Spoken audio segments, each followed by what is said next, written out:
And today on Showbiz India, we have Congressman Ro Khanna.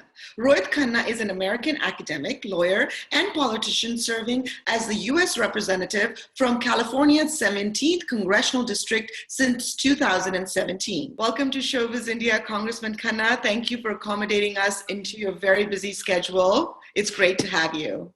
Thank you. I appreciate the show. I know many people watch. Thank you so much. So let's begin with your thoughts on California Governor Gavinson's announcement about California reopening. Do you think we're ready to reopen right now? I don't. I mean, we've got to be very careful because we don't have the testing in place. Right now, we're not testing enough people. The virus hasn't gone away. We don't have any vaccine or cure.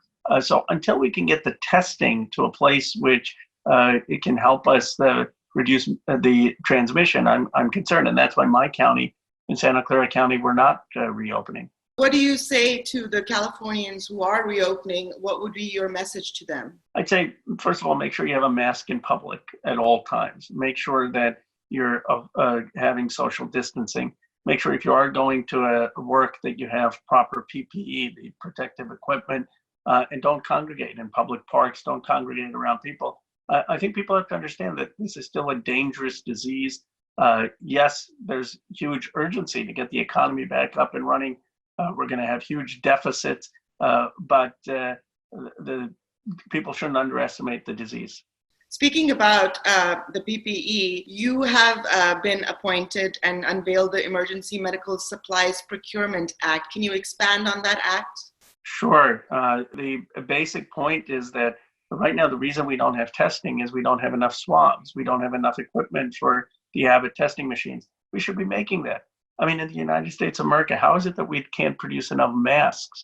Why do we need to get those from China, as Gavin Newsom has had to do?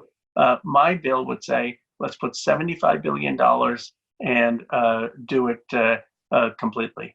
And what about now they're talking about the fourth round for PPP loans? I'm a small business owner myself, and it's been quite frustrating to me. I bank with Wells Fargo, not being even able to get my application in, even though I'm trying since day one. What do you think? Has it been fair for small businesses, this PPP loan?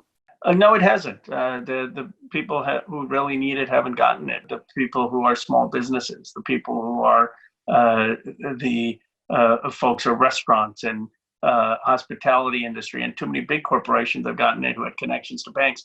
I think the second round, we fixed that problem, and I'm hearing a better result. And do you think there's going to be a third round?